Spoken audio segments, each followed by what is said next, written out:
अस्सलामुअलैकुम दोस्तों and welcome to the brain fact. दोस्तों क्या आप जानते कि साल 1941 में एक डॉग को यूरेन करने की वजह से चमचमाते मेडल से नवाजा गया था, पर आखिर इसकी क्या वजह थी? और दोस्तों क्या आप उस इंसान के बारे में जानते हो जिसने अपने सर पर एक कार को बैलेंस करके दुनिया को हैरान कर दिया था? नहीं जानते तो कोई मसला नहीं जनाब, हम हुए ही आपके लिए हाजिर हैं। शुरू करते हैं आज के इस अमेजिंग सफर को बिना रुके। नंबर 1, अगर आपको किसी भी मुल्क के बॉर्डर पर गए हैं तो आपने जरूर देखा होगा कि हर मुल्क के सोल्जर अपने मुल्क की हिफाजत करने के लिए साथ वाले मुल्क के सोल्जर के सामने आंखों में आंखें डालकर खड़े रहते हैं। ये तो हम सभी जानते हैं, लेकिन क्या आप जानते कि ये सारा सिनेरियो सिर्फ इंसानों में नहीं बल्कि इंसेक्ट में भी मौजूद है? नहीं समझे तो मेरे दोस्त तैयार हो जाएं इस फैक्ट में कुछ कमाल का नया देखने के लिए। दोस्तों ये जो आप वीडियो देख रहे हैं उसमें ऊपर की तरफ दीमक एक जगह से दूसरी जगह पर जा रही हैं, तो नीचे की तरफ चूंटियां एक तरफ से दूसरी तरफ जा रही हैं। लेकिन अमेजिंग बात यह है कि इन दोनों लाइंस को प्रोटेक्ट करने के लिए दीमक और चूंटियों की कुछ तादाद एक दूसरे के सामने बगैर लड़े खड़ी रहती हैं, ताकि दोनों में से कोई भी एक दूसरे की लाइन में आकर उसको नुकसान ना पहुंचा दें। और ये चीज बहुत ही ज्यादा अमेजिंग है कि किस तरह से छोटे इंसेक्ट भी इस रूल को फॉलो करते हैं। तो ये वीडियो अपने आप में लाजवाब और बिलीवेबल जरूर है। नंबर 2, ये तो हम सभी जानते हैं कि हर मुल्क की आर्मी अपने मुल्क को प्रोटेक्ट करने के लिए बहुत ही मुश्किल से मुश्किल जगहों पर पेट्रोलिंग करती है, और इसी कंडीशन में आर्मी के जवानों को ऐसी ऐसी जगहों पर जाना पड़ता है जहां पर बहुत ही बड़ी बड़ी नदियां होती हैं, जिनको क्रॉस करने के लिए भी ब्रिज मौजूद नहीं होता। तो क्या आपने कभी सोचा है कि आखिर उस सिचुएशन में बड़े बड़े व्हीकल्स को नदी के एक साइड से दूसरी साइड तक लेकर जाने के लिए क्या क्या किया जाता है? तो दोस्तों आप में से बहुत से कम लोग ये जानते होंगे कि उस तरह की सिचुएशन में कुछ M3 एम्फीबियस रिग व्हीकल का इस्तेमाल किया जाता है, जिनको सबसे पहली बार जर्मनी ने बनाया था। एक्चुअली दोस्तों इन व्हीकल को कुछ इस तरह से डिजाइन किया जाता है कि जैसे इन व्हीकल्स को नदी के अंदर उतारा जाता है तो ये व्हीकल अपने विंग्स को खोलकर पानी में फ्लोट करने लगती है, जिसके बाद इन सब व्हीकल्स को एक दूसरे के साथ कनेक्ट करके बहुत ही अमेजिंग ब्रिज को बनाया जाता है। और आप ये जानकर हैरान हो जाएंगे दोस्तों कि ये ब्रिज इतना ज्यादा स्ट्रांग होता है कि इस ब्रिज के ऊपर से बड़ी व्हीकल्स बहुत ही आसानी से नदी के एक साइड से दूसरी साइड तक लेके जाया जा सकता है। और अमेजिंग बात यह भी है दोस्तों कि अमेरिका रशिया में बहुत बड़े स्केल पर इन्हीं व्हीकल्स का इस्तेमाल किया जा रहा है। नंबर 3, दोस्तों आपने लोहे को मैग्नेट के साथ चिपकते हुए देखा है और साथ ही आपने सैंड को मैग्नेट के साथ चिपकते हुए देखा है, लेकिन दोस्तों क्या आपने कभी किसी लिक्विड को मैग्नेट के साथ चिपकते हुए देखा है? नहीं देखा आपने? तो दोस्तों तैयार हो जाएं एक बार कुछ कमाल की चीज को सीखने के लिए। दोस्तों अभी जो आप वीडियो क्लिप देख रहे हैं इसमें एक लिक्विड को मैग्नेट के साथ चिपकाते हुए देखा जा रहा है, लेकिन आखिर एक लिक्विड मैग्नेट के साथ कैसे चिपक सकता है? इस लिक्विड को फेरो मैग्नेटिक फील्ड के नाम से जाना जाता है, जिसको सबसे पहली बार 1963 में नासा ने इन्वेंट किया था। इस लिक्विड को किसी भी ऑर्गेनिक सॉल्वेंट या फेरी मैग्नेटिक पार्टिकल्स को डालकर बनाया जाता है, जिससे यह फ्लूइड जैसे ही मैग्नेटिक फील्ड में आता है यह हाईली मैग्नेटेड हो जाता है, और इस फ्लूइड के अंदर हाइड्रोजन बॉन्ड भी मौजूद होता है। तो इस फ्लूइड के अंदर एटम्स के एक दूसरे के साथ बहुत ही स्ट्रॉन्ग तरीके से जुड़े रहते हैं, और जैसे ही फ्लूइड के पास मैग्नेटिक को लाया जाता है तो ये लिक्विड अपने हाइड्रोजन बॉन्ड की वजह से अपनी लिक्विड टेंडेंसिटी को छोड़कर इस तरह का रिएक्शन करने लगता है, जो देखने में बहुत ही अमेजिंग लगता है। सो फाइनली अब आप इसके पीछे के रीजन भी जानते हैं।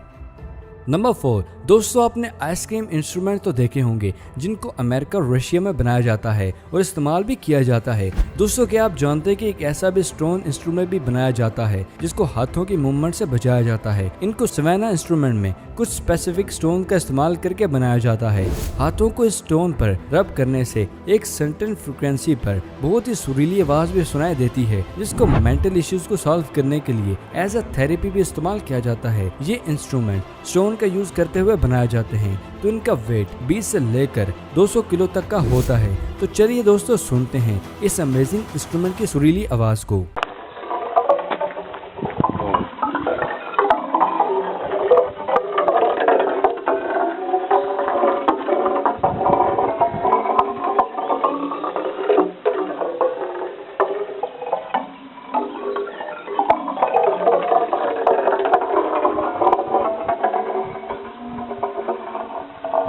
नंबर 5, बहुत से लोगों ने इस चीज को एक्सपीरियंस किया होगा कि उनको कभी ना कभी ऐसा लगता है कि कोई इंसान उसके नाम से उसको पुकारा है, तो ऑन द अदर हैंड उस वक्त कोई भी उनको पुकारा नहीं होता। तो दोस्तों, क्या आपने कभी सोचा है कि हमें कोई भी इंसान नहीं पुकारा होता तो हमारा ब्रेन हमें ये आवाज क्यों सुनवाता है कि कोई इंसान हमें पुकारा है? तो दोस्तों, हम पूरा दिन जो कुछ भी देखते हैं, सुनते हैं या महसूस करते हैं, हमारा सबकॉन्शियस माइंड उन सब इंफॉर्मेशन को हर सेकंड में कलेक्ट करके उस इंफॉर्मेशन से पैटर्न बनाने की कोशिश करता है, जिसकी वजह से वो हर सेकंड ब्रेन में एक जगह से दूसरी जगह काफी बड़ी अमाउंट में सिग्नल को भेजता है। अब दोस्तों, कभी कभी ऐसी सिचुएशन क्रिएट हो जाती है कि वो सिग्नल हमारे सबकॉन्शियस माइंड से निकलकर हमारे कॉन्शियस माइंड में आ जाते हैं, जिसकी वजह से उन सिग्नल से ये पैटर्न में हमारा नाम या हमारी नाम से मिलती जुलती कोई भी आवाज होती है तो हमारा कॉन्शियस माइंड वहीं पर ट्रिगर हो जाता है और उसको ऐसा लगता है कि किसी इंसान ने हमारे नाम से हमें पुकारा है। तो दोस्तों, हकीकत में ऐसा बिल्कुल नहीं होता। तो दोस्तों, क्या आपने कभी इस सिचुएशन को फील किया है?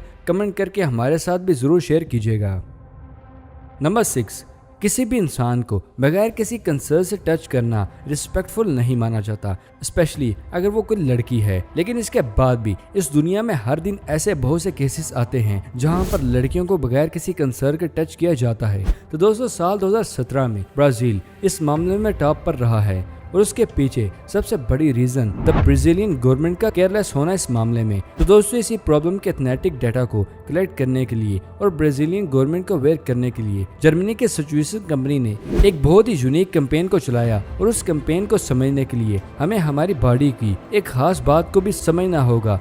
एक्चुअली दोस्तों, जब भी कोई भी इंसान जिसको हम काफी अच्छे तरीके से जानते होंगे तो वो हमें जब टच करता है तो ह्यूमन बॉडी अलग तरह से रिएक्ट करती है। बट अगर कोई भी अननोन इंसान किसी भी गलत इंटेंशन की वजह से ह्यूमन बॉडी को टच करता है तो ह्यूमन बॉडी बहुत ही अलग तरह से रिएक्ट करती है। और इस कैंपेन में इस कंपनी ने बहुत ही एडवांस सेंसर और सेमी आर्टिफिशियल इंटेलिजेंस का यूज करते हुए एक ऐसे ड्रेस को डिजाइन किया है जो उस अननोन टच के रियल टाइम में काउंटिंग को स्टोर कर सकती थी। और आप ये जानकर हैरान हो जाएंगे कि 3 मिनट 45 सेकंड में ही इन ड्रेस को पहनने वाली लड़कियों को तकरीबन 350 टाइम बार गलत इंटेंशंस के साथ टच किया गया था, जो कि बहुत ही अफसोसकुन बात थी। और आप ये जानकर हैरान हो जाएंगे कि इसी डाटा को यूज करते हुए ब्राजीलियन गवर्नमेंट ने इन सब चीजों पर बहुत ही सख्त एक्शन भी लिए थे और अब ब्राजील में इस तरह के केसेस काफी कम हो चुके हैं। और जर्मनी की कंपनी ने अलग अलग मुल्कों में बहुत ही यूनिक कैंपेन हर साल चलाई जाती है। तो ये कंपनी और ड्रेस डिवाइस अपने आप में बहुत ही अमेजिंग जरूर है।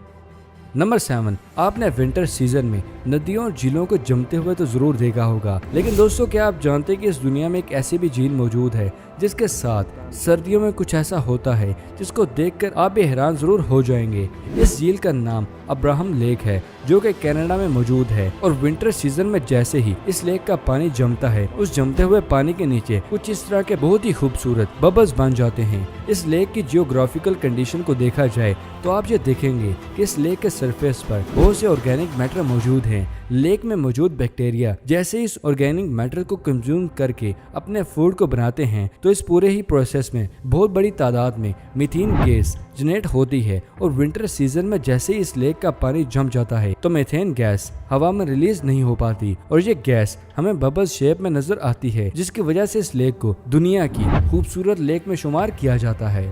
नंबर 8, दोस्तों, क्या आप जानते हैं कि यूके में रहने वाले जॉन एवेस को दुनिया का बेहतरीन हेड बैलेंसर माना जाता है। मतलब कि ये बहुत ही बड़ी चीजों को अपने सर पर रख के बैलेंस कर लेते हैं। और क्या आप जानते हैं कि जॉन ने एक मिनी कार को 10 सेकंड अपने सर पर रख के बगैर हाथ लगाए बैलेंस करने का वर्ल्ड रिकॉर्ड भी अपने नाम किया है। तो ये इंसान अपने आप में लाजवाब जरूर है। नंबर 9, क्या आप जानते हैं कि साल 1941 में एक डॉग को यूरेन करने की वजह से चमचमाते मेडल से नवाजा गया था। आखिर एक डॉग को यूरेन करने की वजह से मेडल क्यों दिया गया? एक्चुअली दोस्तों, ये बात है वर्ल्ड वॉर 2 की, जब ब्रिटेन में एक बहुत बड़े बम को जलाकर प्लेन से नीचे फेंका गया था। तो उस वक्त एक फीमेल डॉग जिसका नाम जूलियाना था, वो अपने मास्टर के साथ बाहर निकली थी और उसने उस जलते हुए बम पर यूरेन कर दिया, जिसकी वजह से बम डिफ्यूज हो गया और जिसकी वजह से हजारों लोगों की जान बच गई। और यही वो वजह है इस वजह से इस डॉग को ब्लू क्रॉस मेडल से नवाजा गया। और इस फीमेल डॉग की मौत के बाद उसकी पोर्ट्रेट को भी 1,10,000 में एक ऑक्शन में सेल भी किया गया। तो नो डाउट जूलियाना अपने आप में अमेजिंग जरूर थी। नंबर 10, दोस्तों आपने ओमनी डायरेक्शन व्हील्स के बारे में तो सुना होगा, जिसकी मदद से किसी भी कार को राइट या लेफ्ट स्लाइड और रोटेट भी किया जा सकता है, जो कि बहुत से लोगों को पसंद भी आया था ये इन्वेंशन। लेकिन क्या आप जानते कि इस इन्वेंशन को रियल में साल 1927 में इन्वेंट कर लिया गया था और इसी कंसेप्ट को तब फॉलो करते हुए व्हीकल्स में ये व्हील इस्तेमाल भी किए गए थे। दोस्तों साल 1927 से लेकर नेक्स्ट 2-3 सालों तक पेरिस में फ्रंट व्हील्स रोटेटिंग कार की पार्किंग प्रॉब्लम को सॉल्व करते हुए ये व्हील बनाए गए थे, मगर इस तरह के व्हीकल से एक्सीडेंट की रेशो ज्यादा होने लगी थी, जिसकी वजह से इस कंसेप्ट को बाद में ड्रॉप कर दिया गया। तो जिस इन्वेंशन को अब आप देख रहे हो, इसको साल 1927 में ही इन्वेंट हो चुका था। तो दोस्तों ये थी आज की अमेजिंग वीडियो पसंद आने की सूरत में से जल्दी लाइक करें, और अगर अभी तक आपने हमारे चैनल को सब्सक्राइब नहीं किया तो जल्दी से जाके इसे सब्सक्राइब करें और साथ मौजूद बेल आइकन को दबाना मत भूलिएगा। तो फिलहाल कर दे इजाज़त, अगली वीडियो में मिलते हैं। शुक्रिया, अल्लाह हाफिज़ दोस्तों।